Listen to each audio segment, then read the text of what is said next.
Hello everyone, myself doctor Mandakini, M&M hospital Hajipur and Mahua. आज के इस वीडियो में हम बात करेंगे सी सेक्शन डिलीवरी के बारे में, यानी कि बड़ा ऑपरेशन से जो बच्चा डिलीवरी होता है उसके बारे में। एक तो सबसे पहले आपको एक इंजेक्शन लगाया जाएगा।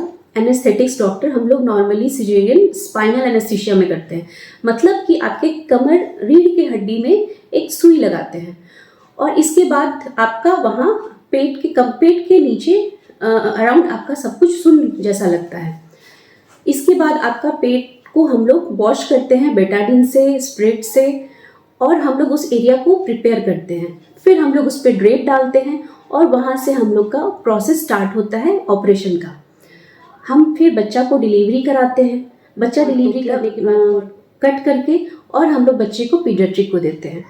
हमारे ओटी में ही बेबी कॉर्नर होता है और पीडियाट्रिक बच्चे को उसका क्राई कैसा है, कहीं उसको कुछ ऑक्सीजन की ज़रूरत है या फिर सांस देने की ज़रूरत है, रिसक्सिटेशन बोलते हैं हम लोग, यानी कि बच्चे को जो गोल्डन टाइम होता है 30 सेकेंड जन्म के बाद, उसमें एक पीडियाट्रिक पूरा केयर देते हैं बच्चे को।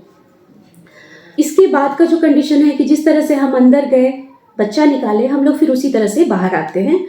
फिर आपका जो स्टिचेस है उसको क्लोज करते हैं। तो ऑपरेशन के स्टार्ट के पहले ही बहुत सारे पेशेंट का डिमांड होता है कि मुझे ऐसा स्टिच चाहिए, धागा भी ना दिखे और मेरा टाका बाद में बिल्कुल भी ना पता चले, जिसको हम लोग बोलते हैं सबक्यूटेनियस सूचर में है। और फिर बहुत लोगों को अगर पेशेंट बहुत ओबेज है या पहले से 2 ऑपरेशन हो चुका है और हमको लग रहा है कि हीलिंग में दिक्कत होगा, तो हम लोग टाका वाला स्टिच लगाते हैं, जिसको हम लोग मैट्रेस बोलते हैं। उसमें कट करना पड़ता है 8 दिन पे, और जो सब कट है वो हम लोग 4 दिन पे पेशेंट को सब कुछ ठीक है, उन्होंने गैस पास किया, स्टूल पास किया, तो उसके बाद उनका डाइट नॉर्मल हो गया है, फिर हम लोग उनको 4 दिन पे छुट्टी करके 12 दिन पे बुलाते हैं। वो मैं आगे बात करूँगी। इसके बाद जब आपका ऑपरेशन ख़त्म हो जाता है तो आपको 2 घंटे के लिए हम लोग आपको क्लीन करते हैं और आपके वाइटल्स को बहुत ही नज़दीक से, यानी कि आपका बीपी, आपका यूरिन, कहीं आपको सीवरिंग तो नहीं हो रहा है। मोस्ट ऑफ द पेशेंट को सीवरिंग होता है, ठंडा लगता है, वो सब हार्मोनल, इतना ज़्यादा हार्मोन आपका ऊपर से नीचे हुआ है उसके कारण होता है।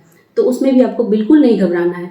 हम लोग कुछ टैबलेट्स यूज़ करते हैं जिसको हम लोग पैखाना के रास्ते में डालते हैं, तो उसके चलते भी पेशेंट को फीवर आता है, तो वो फीवर से बिल्कुल नहीं डरना है। डरना है जब आपका 2 दिन के या 24 घंटे के बाद अगर कोई फीवर आता है तो। इसके बाद हम लोग 2 घंटे के बाद आपको आपके रूम में शिफ्ट करते हैं और वहाँ फर्स्ट 2 आवर में तो हम लोग आपको आपका वाइटल्स को क्लोजली ऑब्जर्व किए। आपको जब रूम में शिफ्ट कर रहे हैं तो तब भी स्टाफ नर्सेस आपके पेट को टच करेंगी और जो आपका फंडस है, यानी कि यूट्रस का जो बच्चेदानी का जो माथा होता है, उसको वो कड़ा है कि नहीं है, वो कैसा है, ब्लीडिंग चेक करेंगी, आपका ब्लड प्रेशर चेक होगा, आपका पेशाब बन रहा है कि नहीं, ये सब देखा जाता है। और 2 घंटे से 4 घंटा या 6 घंटे का जो टाइमिंग होता है, इसमें हम लोग अटेंडेंट को समझाते हैं कि पेशेंट को रेस्ट करने दीजिए।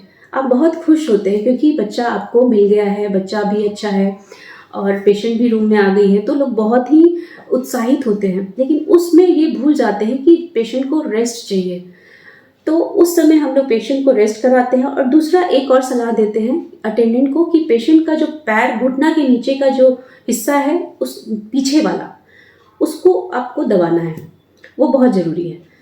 6 घंटे के बाद पेशेंट को हम लोग एडवाइस करते हैं कि वो अपना पैर को मोड़े, थोड़ा कमर उठाएं और करवट लें।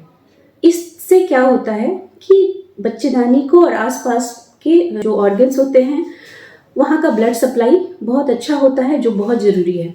तो पेशेंट को बिल्कुल नहीं डरना है। 6 से 8 घंटे के बाद उनको अपना मूवमेंट स्टार्ट करना है। हम लोग 12 घंटे पे पेशेंट को खड़ा कर देते हैं। 6 से 8 घंटे के बाद करवट वगैरह स्टार्ट करते हैं। अगर पेशेंट चाहें तो बैठ भी सकती हैं। और जैसे ही आपका मूवमेंट स्टार्ट होता है, आप खड़े हो पा रहे हैं, 12 घंटे पे आप चल पा रहे हैं, तो फिर हम लोग पेशाब का नली निकाल देते हैं।